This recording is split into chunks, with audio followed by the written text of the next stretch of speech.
Yo, what's up, guys?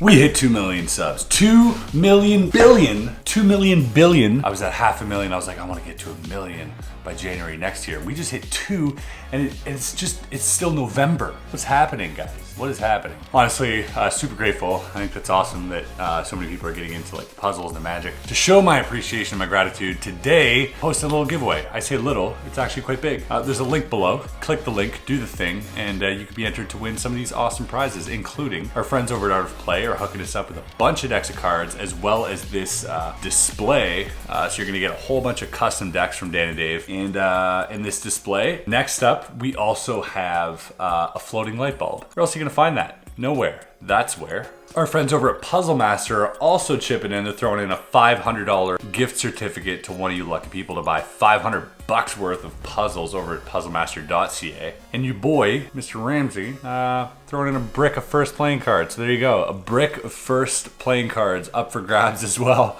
Click the link below, do the thing, and you can be entered to win one of those prizes. You'll be entered to win one of those prizes. That's not why I wanted to talk to you today. I was recently in New York and I caught this bad cold, which is why I haven't uploaded recently. And in my feverish haze, I had some thoughts, and these thoughts were actually with me during my trip to New York, and my thoughts were about magic. It's been a while I haven't talked about how I felt about magic.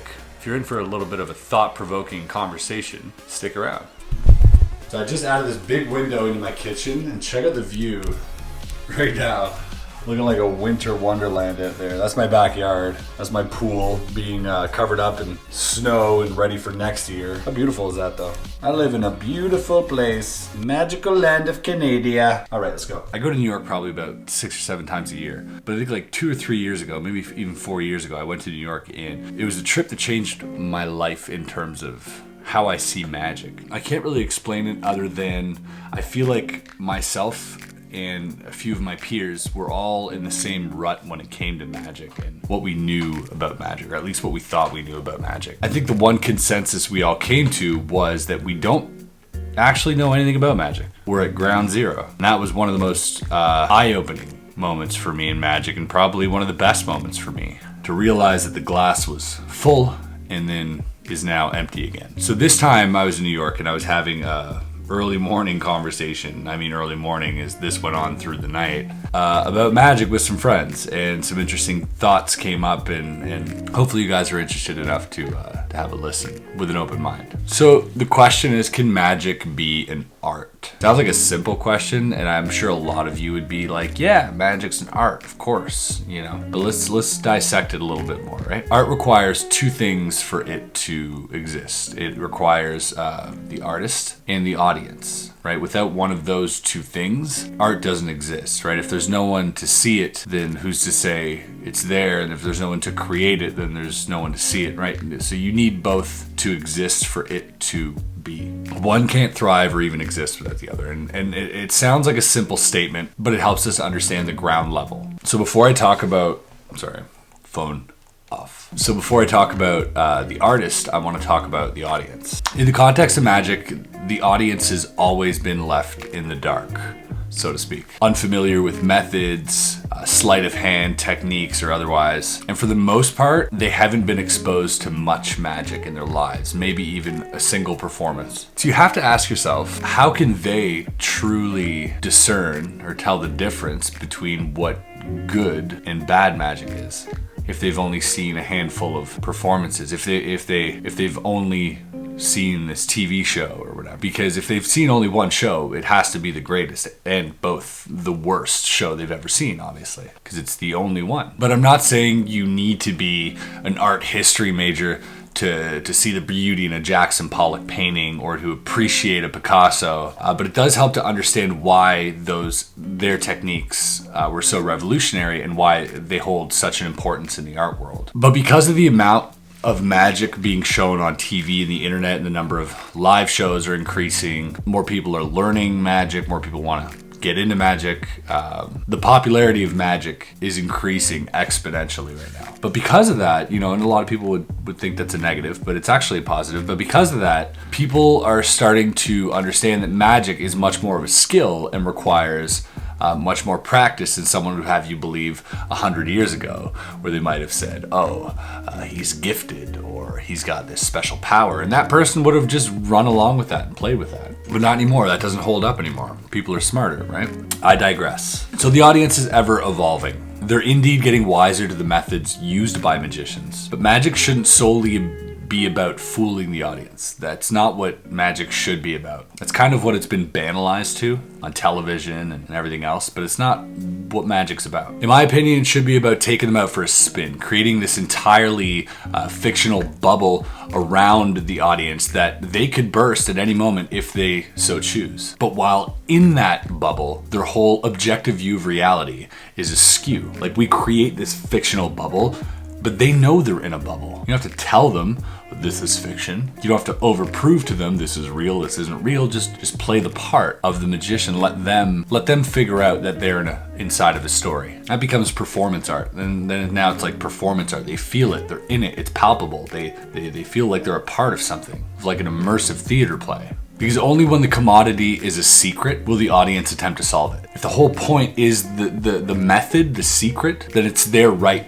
to try and solve it. But if the commodity becomes entertainment through theater or fiction, then there's nothing left to figure out. It becomes about the experience, not the trick. It's in the same way you can appreciate a fictional movie or novel full well knowing that what you're watching or reading isn't real, but you let it take you out for a spin. And the feelings and emotions that you feel throughout this are just as real as if you were there yourself. It takes nothing away, which is why I believe methods to be irrelevant. You know, it doesn't matter how they flew that plane in that movie with CGI, with strings.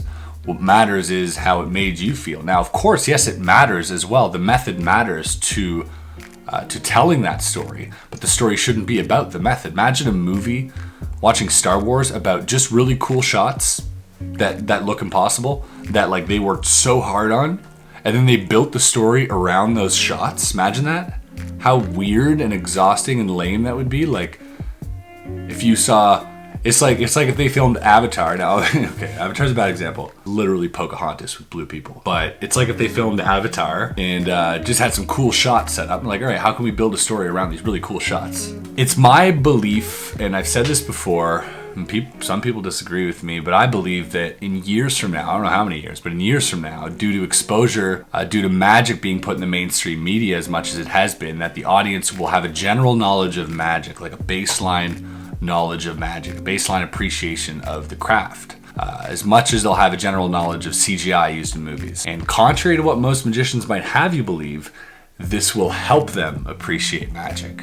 Because only then does the magician actually have to try and create some type of art rather than leaning on the method, rather than leaning on something clever, which brings me to the artist. Anybody can walk into a magic shop, spend $50 and become the greatest magician someone's ever seen. Mostly because they've only seen one, but still. They'll see somebody on TV, then they'll see you with a $50 self-working trick, and they'll be like, you're way better than that guy. You should have your own show in Vegas. But how can that be considered art, right? How can he be considered an artist for doing that? Because he wears a fedora and furrows his brow? Because he recited word for word the text or the patter from the instructional, the trick that he bought? You know what I mean? This is an art. And don't come at me with that, well, it's astonishment. Astonishment is art. BS, right? Because I don't believe astonishment is art either. I believe astonishment is more closely related to surprise. I think it's a side effect of trickery. Not to say that it isn't a vital part of the experience, but it should not be the focus. When the performance becomes focused on astonishment or like that reaction, then it becomes method-based. That's why when the performer builds a justification to his routine around the method, he invents a story to fit the cleverness of his trick. And to me, that's the definition of lazy. But it's also something I've done and will continue to do. I just won't call it art. It is, I believe, the artist's job to interpret his vision, idea, or thoughts to the audience using his craft, using the tools and the methods, but never let the tools determine what you're creating, because then it stops being you. It's far too easy to continue creating lazy magic because as of right now, the performer will receive an incredible amount of praise and positivity and support and encouragement from the audience, mostly because the audience is none the wiser. They don't have a point of reference, as I mentioned. But the modern magician will take this as unanimous, unequivocal evidence that his performance was perfect. He believes he has nothing left to prove, that he fully understands magic with that kind of reaction. And why would he believe otherwise? Imagine being told that you're the greatest magician night in, night out, repeatedly, but then someone who also does magic comes up to you and says, yeah, you're not doing it right. I mean, the easy thing to do would be to ignore that person, be like, are you crazy? Look at the reaction. Lay people love me. And those crutches that so many magicians lean on won't be there to support them, I believe, in the future. As the audience grows more knowledgeable about our craft, and we owe it to ourselves and to them to take a more critical look at what we're doing. Because if they start growing faster than we are, they're going to start not caring about magic. And first of all, nobody cares about magic as much as a magician. That's why we love it so much. Nobody cares, but we want them to care as much. They won't, but we want them to. They'll never see it the way we see it. But the point is, if you love it, then take a critical look at it. Don't just look at the pretty parts. We need to stop believing that magic is different from any other art form. Saying magic is unlike any other art form. It's so special. It's so, you need to stop romanticizing the fact that magic is so different, especially if you want it to be considered as one. That's all I got. Those are some thoughts that I've had recently, and there's more thoughts brewing in here. It's so hard to put this into words. Obviously, I feel really passionate about it. But anyways, guys, that's kind of all I wanted to share today. I also wanted to let you know that I'm bringing back a few tutorials.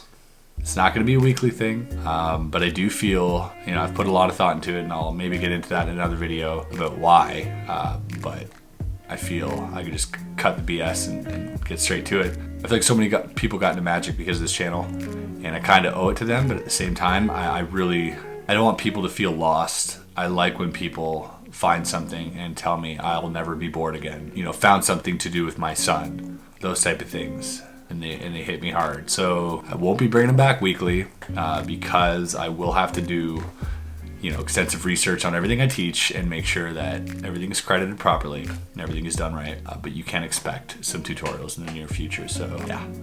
So guys, thanks again for everything. Thank you for the 2 million subs. It's nuts. Follow the link below for the contest. And yeah, I hope you guys stick around. Peace.